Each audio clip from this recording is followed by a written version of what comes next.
Salut, moi c'est Anthony, j'ai 16 piges. Je vais pas vous vendre un rêve ni maquiller les rides. Ce texte, c'est un miroir, c'est pas du cinéma. Je vous parle vrai de moi, d'avant, de ce qu'on voit pas. J'avais 7 ans quand l'histoire a commencé. Pas un conte, non, un combat que je vais raconter. Chaque matin, j'étais en guerre sans armure, contre des mots qui blessent, des regards qui murmurent. L'école, c'était pas des leçons, c'était un ring, où j'étais seul, à perdre sans comprendre ce qu'on me reproche. Les différents, trop calmes, trop lents, fusaient comme des balles. Et j'encaisse la tête baissée sans que personne s'alarme. J'ai voulu parler, j'ai murmuré à des adultes, mais leur réponse, c'était le vide, comme un écho qui insulte. Alors, j'ai creusé dans le silence pour m'itérer. J'ai appris à sourire, pour qu'on m'oublie, pour me faire oublier. La vie monte, la vie tombe, mais à l'intérieur, rien ne fond. À 10 ans, les idées noires font leur entrée. Pas parce que je veux mourir, mais parce que je sais plus comment rester. Je me demande si je manquerai à quelqu'un, si ma place a du poids ou si je suis juste un rien. Mais au fond, il y avait cette lumière discrète. Un souvenir, un rire, une voix qui me répète. Accroche-toi, même si le monde ne comprend pas. T'as encore des choses à vivre, à construire, crois-moi. Alors, je pense à ma mère, à mes sœurs, aux vrais amis. À ceux qui savent sans demander, qui t'aiment, même en silence, la nuit. Je me dis que peut-être j'ai encore un rôle à jouer. Alors, j'ouvre la bouche, j'ose parler. Mais autour, toujours le même vide à écouter.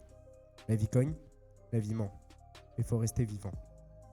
À 12 ans, je connais déjà trop bien l'urgence. Les tentatives deviennent des appels, pas des vengeances. Chaque cicatrice sur ma peau, c'est un mot que j'ai pas pu dire. Mais un jour, je me dis, si je suis encore là, c'est que ma faiblesse cache peut-être une force que je vois pas. Je fais de mes larmes des armes, de mes chutes une danse.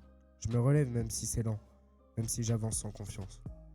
Mais la solitude reste fidèle comme une ombre collée. Et les adultes, toujours absents ou pressés d'oublier. Même quand je parle clair, c'est comme si je parlais en morse. Alors je me tais, j'écoute le vide, je deviens mon propre torse. Il y a des jours où je respire, mais j'oublie comment sourire. À 14 ans, je suis plus un gosse, je suis un champ de ruines. Et les sourires que je fais, c'est pour qu'on s'imagine. Mais la vérité, c'est que je saigne. Même quand je me tiens droit, même quand je réponds ça va, même quand je donne la voix. Le harcèlement, c'est pas juste des blagues et des regards. C'est un poison lent, invisible, un mal qui ronge tard. C'est rentrer chez toi avec le cœur crevé, te regarder dans la glace et même là, douter. J'ai crié à l'aide, j'ai supplié en silence, mais les murs étaient plus solides que mon espérance. On m'a dit sois fort, ça passera avec le temps. Mais ça passe pas quand t'as grandi dans le sang. On survit, mais à quel prix? Quand l'amour, c'est rare comme la pluie. Je vous ai conté une période, un hiver sans fin, une tranche de vie où je croyais que le soleil n'avait plus de matin. Je l'ai détesté, je l'ai porté comme un fardeau sale. Mais aujourd'hui, elle me forge, elle me rend plus loyal. J'ai pas oublié, j'ai pas tout guéri, mais je suis debout, et ça c'est déjà un cri. Je trace ma route, même avec les larmes au coin.